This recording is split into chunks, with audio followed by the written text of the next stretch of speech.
और कभी कभी जरूरत है तो इसको बढ़ाने का भी एक सरकार के पास अधिकार था। लेकिन ये सब इन्होंने छीन लिया। गांव, गरीब, कमजोर तबकों के लिए सबसे बड़ी मददगार रही मनरेगा। 11-12 से अब तक लगभग करोड़ों परिवारों को रोजगार मिला है। मनरेगा ने दलितों, आदिवासियों, महिलाओं, वंचित तबकों को गांव में ही रोजगार देकर सशक्त किया, पलायन रुका, गांव में बुनियादी ढांचा और पर्यावरण संरक्षण मजबूत हुआ। मैं ये कहीं बता रहा हूं कि अपने ही गांव में रह के जो छोटी मोटी खेती भी अगर उनकी होती है तो उसकी भी वो एक तरफ काश्त करके उसका लाभ उठाते थे और दूसरी तरफ उनको जब मजदूरी नहीं मिलता था तब वो लोग नरेगा के स्कीम के तहत वो काम पे भी जाते थे।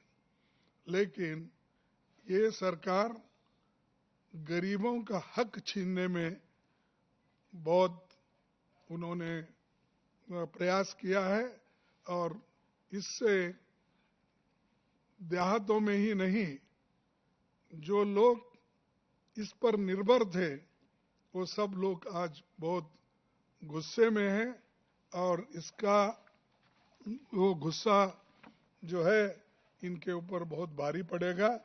जैसा कि किसानों के 3 काले कानून थे उसको रद्द करने के लिए जो किसानों ने लड़ाई लड़ी, हमने लड़ाई लड़ी और जो पार्लियामेंट में राहुल गांधी जी, हम सभी लोग, इवन अपोजिशन पार्टी के लोग भी हमारे साथ आए, लड़े, उसी लिए उनको वापस लेना पड़ा और किसान भी भारी आंदोलन करे। उसका ये एक नमूना आपके सामने पेश कर रहा हूं। इसीलिए श्रमिकों की मजदूरी का 100% भुगतान केंद्र सरकार करता था, यानी 90% सेंट्रल गवर्नमेंट देती थी, 10% स्टेट गवर्नमेंट। आज वो 60% सेंट्रल गवर्नमेंट और 40% स्टेट गवर्नमेंट।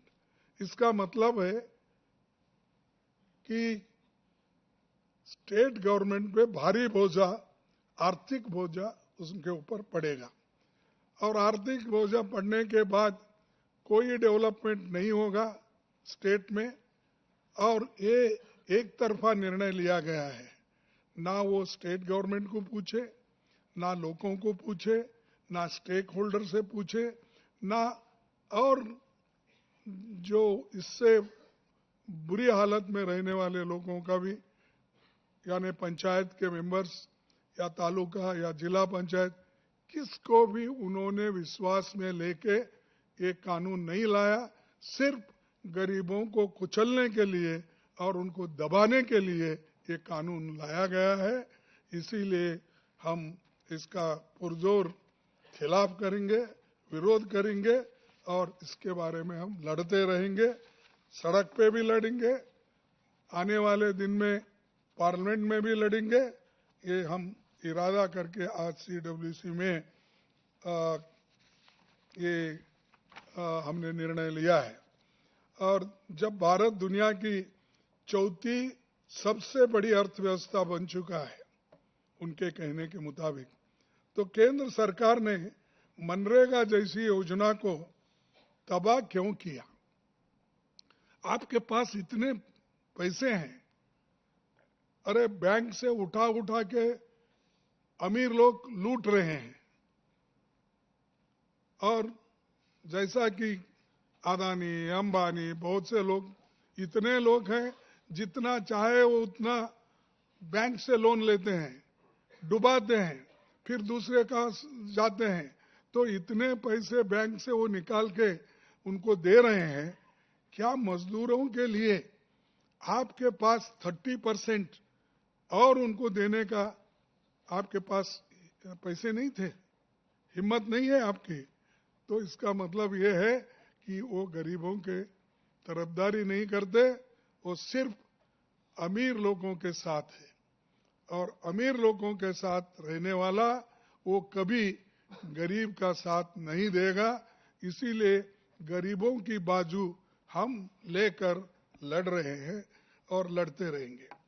और दूसरा, मनरेगा से राष्ट्रपिता महात्मा गांधी का नाम हटाना ये एक अपमान है, क्योंकि सोनिया गांधी जी और मनमोहन सिंह जी ने तो इसको राइट बेस्ड कानून बनाया था।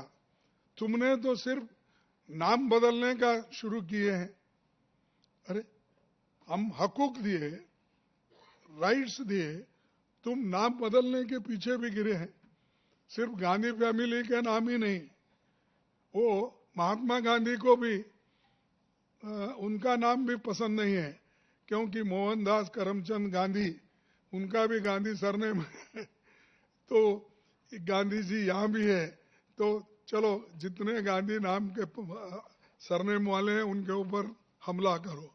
ये हमला गांधी जी के ऊपर भी है, महात्मा गांधी के ऊपर। और एक देशव्यापी आंदोलन अपना होगा, और इसके लिए सर्वसम्मति से वर्किंग कमेटी में माना गया है।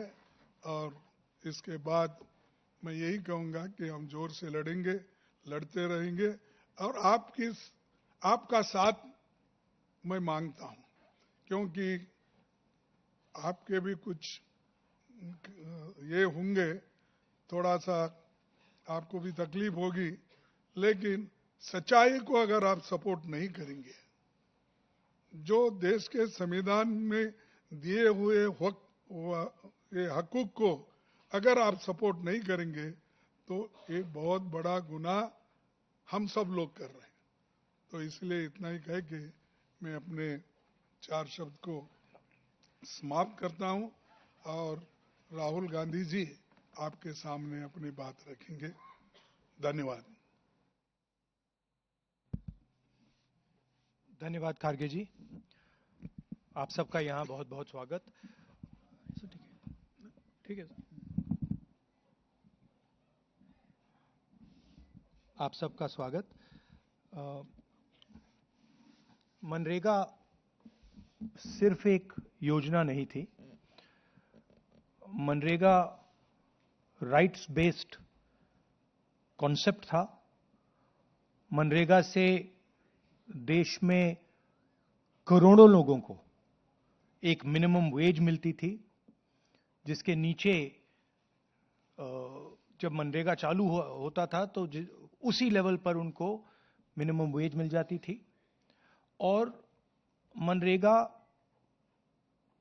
जो हमारा 3rd टियर है, पंचायती राज का जो टियर है, उसमें directly political participation, finance, support का एक साधन था, मेथड था। तो ये डायरेक्ट राइट्स बेस्ड का जो कॉन्सेप्ट है, उस पर आक्रमण है। दूसरी बात, जो फेडरल स्ट्रक्चर है, स्टेट्स का जो स्ट्रक्चर है, उस पे भी ये आक्रमण है। ये जो पैसा लिया जा रहा है, ये स्टेट से छीनकर सेंटर ले रहा है। तो ये concentration of power, concentration of finance है। इससे देश को नुकसान होगा, इससे जो गरीब जनता है उनको नुकसान होगा, उनको दर्द पहुंचेगा, उनको कष्ट होगा। और आखिरी बात, मुझे बताया गया है कि ये decision directly prime minister office से लिया गया है और मंत्री से बिना पूछे, कैबिनेट से बिना पूछे ये डिसीजन लिया गया है। इससे आपको आज की हालत क्या है उसके बारे में पता लगता है कि 1 मैन शो चल रहा है, और जो भी नरेंद्र मोदी जी करना चाहते हैं वो करते हैं, और पूरा का पूरा फायदा वही 2-3 अरबपतियों के लिए है। आप देखना, ये प्रोग्राम कोलैप्स करेगा, राइट्स बेस्ड आर्किटेक्चर कोलैप्स करेगा, इससे रूरल इकोनॉमी को नुकसान पहुंचेगा और यही पैसा नरेंद्र मोदी जी, अदानी और अंबानी जैसे लोगों को पकड़ा देंगे। Thank you. धन्यवाद, धन्यवाद। No, the English for south. So Venugopal ji, he wants me to say in English. आप अंग्रेजी में बोलेंगे? MNREGA is just not a work program. It is a conceptual framework, development framework that, by the way, has been appreciated across the world. Kharge ji mentioned that he visited 16 countries, and every single country where he went appreciated the fact that our government had come out with an entirely new development rights-based concept.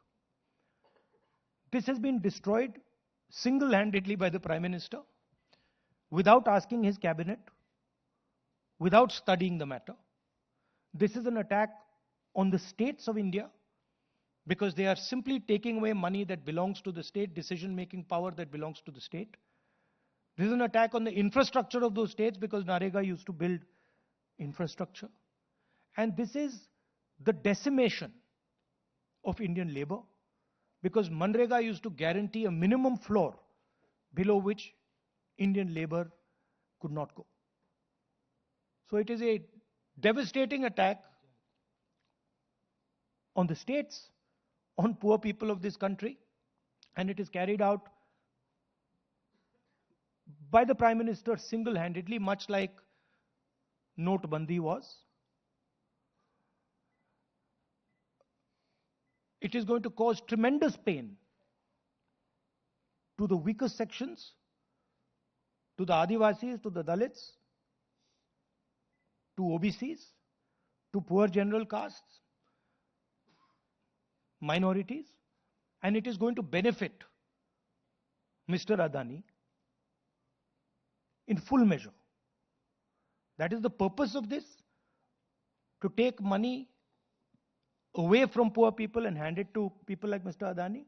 And finally, MNREGA, apart from being a rights-based program, also strengthened our panchayats. It allowed political action in the panchayats.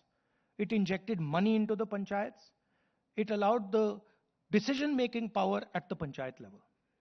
So this is an attack on the democratic structure, on the third tier of government, and on the basic architecture of our country. As Kharge ji has said, we are going to resist it, we are going to fight it, and I'm confident that the entire opposition is going to be aligned against this action. Thank you. धन्यवाद।